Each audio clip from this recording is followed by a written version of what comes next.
এই যে কোটা আন্দোলনের বিরুদ্ধে বাংলাদেশে একটা বিপ্লব হয়েছে না? এখানে কি মুরব্বী চাচারা ছিল? কারা ছিল?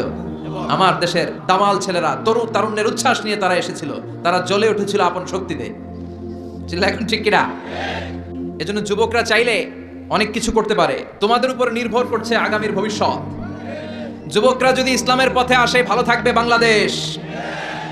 যুবকরা যদি কোরআন মানে নিরাপদে থাকবে আমার লাল সবুজের পতাকা। যুবকরা যদি ইসলামকে মেনে চলে তাহলে আগামীর ভবিষ্যৎ ইসলামের ভবিষ্যৎ যেরকম ঠিক কিনা? কারণ যুবকদের মধ্যে আছে প্রাণ ঢালা উচ্ছ্বাস। মুরব্বীদের স্বাদ আছে কিন্তু সাধ্য নাই। মুরব্বীরা চায় অনেক কিছু করতে কিন্তু করে দেখাতে পারে মাজায় ব্যথা, কোমরে ব্যথা।